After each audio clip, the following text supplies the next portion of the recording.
Hoy no veo a ninguno de mis hermanos. ¿Dónde están? Estoy solito acá. Alguien dígame.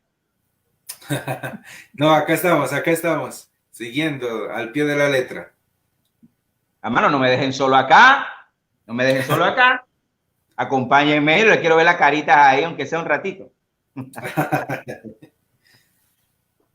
Mateo 23, 23. Vamos a hacer un ejercicio. Vamos a hacer un ejercicio de hermenéutica, aunque la palabra teológicas a la gente no le gusta mucho. ¿Qué vamos a hacer con Mateo 23, 23? Vamos a respetar la hilación del pensamiento. Vamos a respetar el fondo histórico-cultural. Jesús estaba caminando, cumpliendo la ley. ¿Para qué la cumplía? Pero es que Jesús no abolió la ley. Claro que no la abolió. La Biblia lo dice. Yo no estoy diciendo lo contrario. Tache esa pregunta para el final, no la use ahora. Jesús no abolió la ley.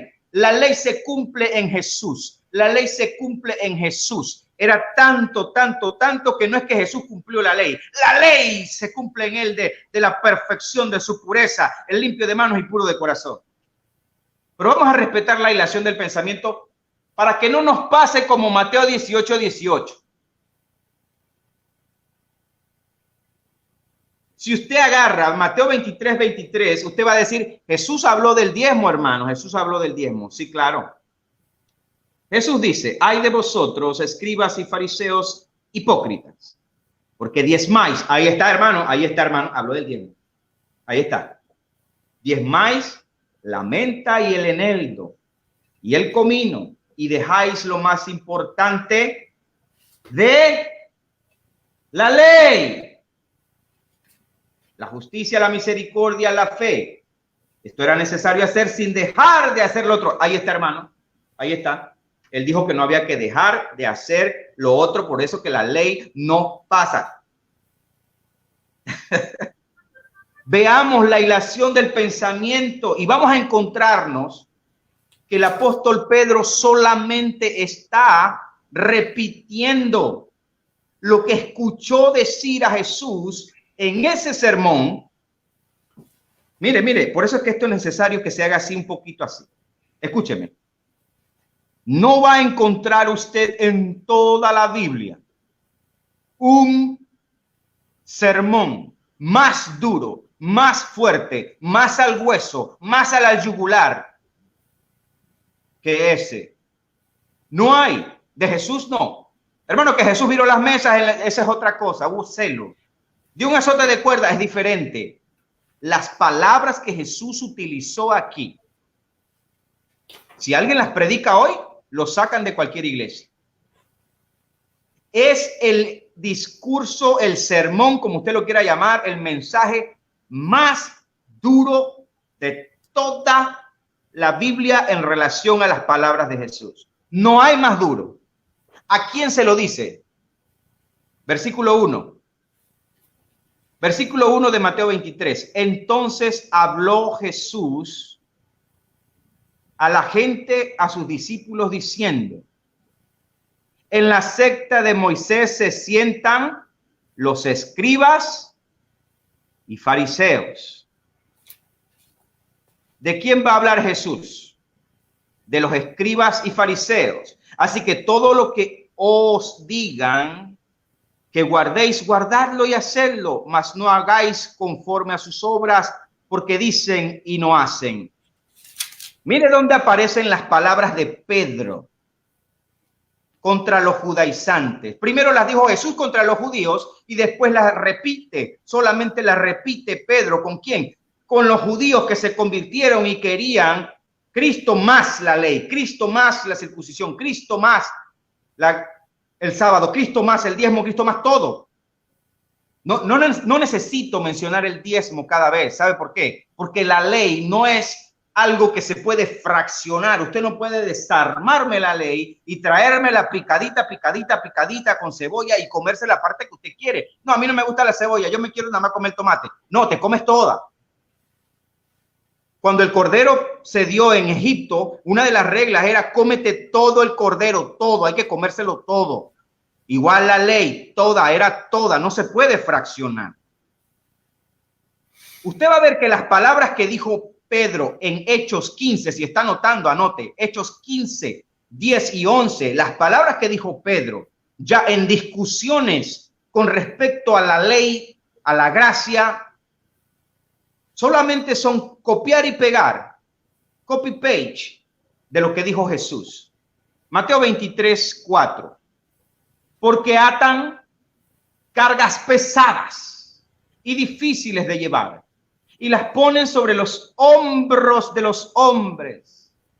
Pero ellos, ni con un dedo, quieren moverlas. Repito lo que dijo Pedro. Ahora pues, ¿por qué tentáis a Dios poniendo sobre la cerviz de los discípulos un yugo que ni nuestros padres ni nosotros hemos podido llevar? En la discusión en cuanto a la ley y la gracia, la ley y la fe. Escuche bien, esto se llama hermenéutica bíblica y es muy saludable para no sacar de contexto textos como Mateo, y lo voy a usar de ejemplo porque fue el que más reciente usamos. Mateo 18, 18. Lo usamos. No se puede sacar del contexto. Amado hermano, escuche bien, escuche bien. Todo lo que dice Jesús, de Mateo 23, 4 en adelante, abra su entendimiento. Todo lo que dice Jesús en Mateo 23, 4 en adelante entra en el concepto de carga difícil de llevar. Son cargas pesadas, porque atan cargas pesadas y difíciles de llevar y las ponen sobre los hombros de los hombres. Pero ellos, ¿quiénes? Los fariseos, ni con un dedo quieren moverlas. Antes hacen todas las obras para ser vistas por los hombres, pues ensanchan sus filacterias y extienden los flecos. Hermano, todo lo que viene allí. Todo lo que viene allí. Es uno de los discursos más terribles. Verso 13, nada más le voy a leer los más importantes. Verso 13, aquí mismo el 23. Ay de vosotros, escribas y fariseos hipócritas, porque cerráis el reino de los cielos delante de los hombres. Pues ni entráis vosotros, ni dejáis entrar a los que están entrando. Lo mismo le estaba pasando en la iglesia de Hechos de los Apóstoles, Hechos 15. Con los judaizantes que creyeron. Lo mismo le estaba pasando a Pablo en Galacia, lo mismo le estaba pasando a Pablo en Corinto, lo mismo le estaba pasando a Pablo en Colosa, lo mismo le estaba pasando a Pablo en la mayoría de las iglesias. La batalla era contra los propios que se convirtieron a Cristo, pero que no podían soltar la ley, soltar la circuncisión, soltar el día sábado. Todo lo que usted ve aquí. Vamos a ver un par de versículos más rapidito, por favor. Miren, la hilación del pensamiento, la hilación del pensamiento. Esto, usted se va a aburrir de que yo diga esto hoy. Escuchen. Muy importante el versículo 18. 16 al 18, por favor. Sí. Si no es como estamos diciendo, el 16, 17 y 18 nos va a decir mucha más información. 23:16 dice: ay de vosotros, guías ciegos, que decís, si alguno jura por el templo no es nada, pero si alguno jura por el oro del templo es deudor. Insensatos y ciegos, porque ¿cuál es mayor, el oro o el templo que santifica al oro? ¿Cuál es el mensaje? A ellos les importaba más el oro que el templo. Si alguien juraba por el templo, que era sagrado para los judíos, no pasa nada. Para los judíos jurar era condenado, era pecado, condenado por la ley, solo jurar, pero lo hacían. Pero si alguien juraba por el templo o blasfemaba contra el templo, no pasa nada, el templo. Pero no me juegues con la plata. Con el oro no tengo, puedes decir lo que quieras del templo, pero mi plata, la plata del alfolí, venga. Di todo lo que tú quieras del templo, si está bonito, si está grande, lo que tú quieras. Habla de todo lo que tú quieras, pero el oro no me lo toques, con el oro no te metas. ¿Eso no se está viendo hoy? ¿No vemos eso hoy? Seguimos leyendo, versículo 18. También decís, si alguno jura por el altar, ahora más profundo se fue Jesús. Primero Jesús habla del templo, el edificio. Ahora, Jesús está llevando el discurso más allá. Está diciendo que estos fariseos no solamente no le importa que hablen del templo, el altar. Si alguno jura por el altar, no es nada. Pero si alguno jura por la ofrenda que está sobre él, es deudor. ¿Qué dice el 19? Necios y ciegos. Necios y ciegos. Porque ¿cuál es mayor, la ofrenda o el altar que santifica la ofrenda? Claro que el altar. Claro que el templo era superior que la ofrenda. La ofrenda no valía nada. ¿No dijo Jesús? Si tu hermano tiene algo contra ti, deja tu ofrenda allí en el altar. Vete y reconcíliate con tu hermano. No me interesa tu ofrenda. Lo dijo Jesús en otros discursos. No me interesa tu ofrenda. ¿No vio Jesús con agrado la viuda? Con agrado y dolor. La ofrenda no vale más que el altar. El oro no vale más que el templo. Ese es el mensaje intrínseco. Y la reprensión tan dura del Señor es porque para los fariseos era más importante el dinero. Hoy no nos importa si los músicos están en pecado, en fornicación, en adulterio, en lo que sea. Pero dame mi diezmo. Dame mi ofrenda. Venga, venga. Si no la puedes traer, yo la mando a buscar. Te mando el motorizado. ¿Qué es más importante? ¿Cuánta gente no está enferma en su casa? El pastor ni siquiera se enteró de que la persona está enferma, se le murió a alguien, claro, porque está pastoreando a 10,000 personas, ni siquiera sabe cómo se llama, de la quinta fila para atrás no sabe cómo se llama. ¿Cómo sabe quién se murió? ¿Cómo sabe que la persona está sin trabajo, no tiene que comer? No sabe.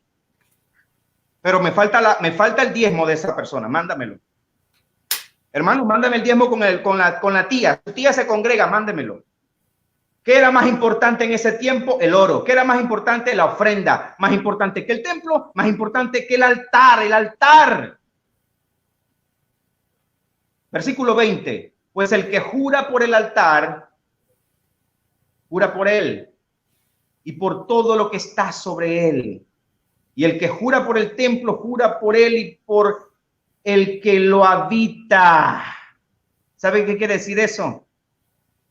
Será el templo de Jehová, todavía estaban en la ley. Ustedes no están jurando por el templo. Ustedes no están jurando solamente por el altar. Es por Jehová. Es por mi Padre lo que Jesús está diciendo. Ustedes no les importa que la gente juren por el altar, juren por el templo. Pero si el que está en el templo y en el altar es Jehová Dios, mi Padre, a quien yo represento. A ustedes no les importa eso, les importa más el oro, les importa más la ofrenda, porque Jesús viene hablando de cargas pesadas, cargas, el hilo del pensamiento. Y entonces aparece el versículo 23. Ay de vosotros, escribas y fariseos hipócritas, que diezmáis la menta y el eneldo y el comino, y dejáis lo más importante de la ley, la justicia, la misericordia y la fe. El mismo discurso de Pedro. Y hermano, miren, no hay tiempo, pero el versículo 24, entonces que Jesús se prende. Si ustedes piensan que el hermano es un poco fogoso, ay, el hermano se prende. No, miren, Jesús es el que se prendía. ¿Usted quiere ver a alguien encendido por lo que acaba de decir? ¿Usted quiere ver a alguien con celo santo por lo que se acaba de mostrar aquí? Mateo 23, 24, mírelo conmigo. Mire el celo, yo soy un detalle, yo, mire, compararme no podría, eso es, retiro lo dicho, pero para que usted no se asuste conmigo, lo que quiero decir, no se asuste conmigo. Esto sí es celo, Mateo 23, 24, guías ciegos, que coláis el mosquito y tragáis el camello. El 25, hay de vosotros, escribas y fariseos hipócritas, porque limpiáis lo de fuera del vaso, del plato, y por dentro estáis llenos de mosto. Y así les va diciendo de todo, sepulcros blanqueados en el 27, sepulcros blanqueados, por dentro están llenos de huesos, muertos y de toda inmundicia. Les dice de todo, amado hermano, les dice de todo. El contexto donde Jesús habla del diezmo aquí es en un contexto de reprensión, en un contexto de carga pesada. Lucas 18, 9 y 4.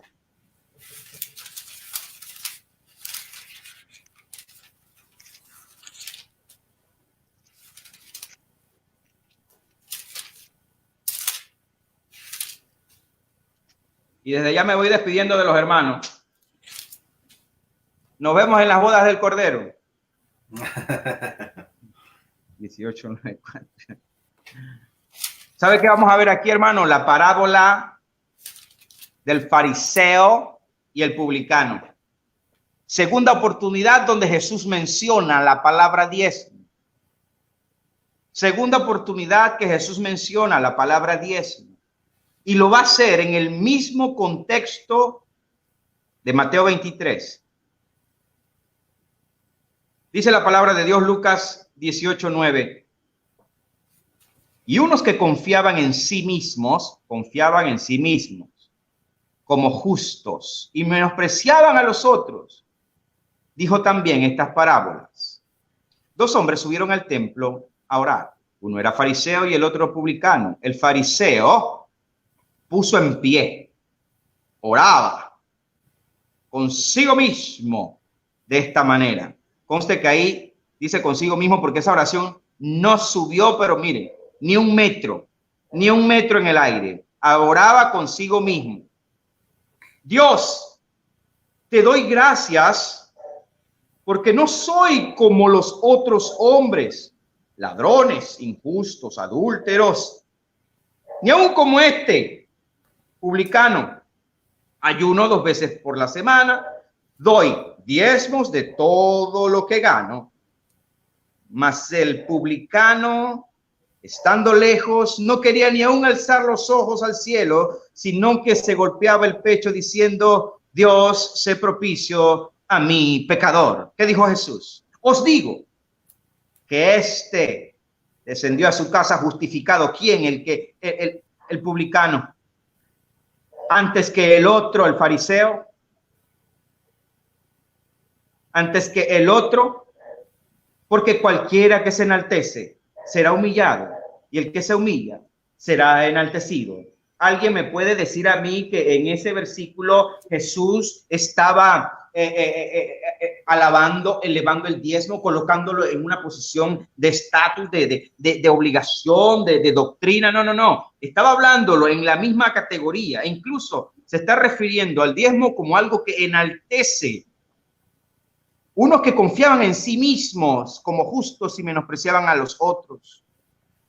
Usted me va a perdonar, amado hermano, pero bueno, a lo hecho pecho, ya estamos aquí. Pero hay mucha gente que cuando diezman y son fieles diezmadores. Así. Yo diezmo. Hoy se ve eso en las iglesias. Usted no ve en algunas de nuestras iglesias las primeras filas, la primera y la segunda, no son de los diezmadores más fieles de la iglesia. ¿No dice Santiago que no hagáis acepción de personas? ¿No los consentidos de nuestras iglesias están en las primeras filas? ¿No lo vemos? Ignoramos eso. No, eso no, hermano. No hable de eso, hermano. No hable de eso. Desde ya me estoy despidiendo de ustedes. Posiblemente esta es mi última intervención aquí. Pero eso lo vemos en nuestras iglesias. Eso lo vemos, el mismo espíritu. Es una carga pesada. Es una carga pesada. Jesús lo colocó en Mateo 23, versículo 4, porque atan cargas pesadas y difíciles de llevar y las ponen sobre los hombros de los hombres, pero ellos ni con un dedo quieren moverlas. ¿Cuáles cosas? Todas las que representan la ley. Jesús estaba hablando de la cátedra de Moisés, versículo 2. En la cátedra de Moisés se sientan los escribas y fariseos. ¿En dónde? En la cátedra de Moisés. ¿De qué estaba hablando Pedro en Hechos de los Apóstoles 15, versículo 5? De lo mismo. Hechos 15, 5. Pero algunos de la secta de los fariseos que habían creído se levantaron diciendo, es necesario circuncidarlos y mandarles que guarden la ley de Moisés. Y el mismo Pedro, sin convicción, porque no lo dijo con convicción como Pablo, sin convicción, en Hechos 15:10 dice: ahora pues, ¿por qué tentáis a Dios poniendo sobre la cerviz de los discípulos un yugo que ni nuestros padres ni nosotros hemos podido llevar? ¿Cuál yugo? El mismo que habló Jesús en Mateo 23:4. El mismo, la cátedra de Moisés. La cátedra de Moisés, el mismo yugo.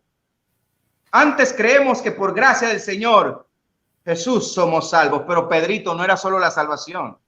Los fariseos convertidos estaban hablando de la ley completa, igual que Jesús estaba hablando de la cátedra de Moisés, hablando de toda la ley.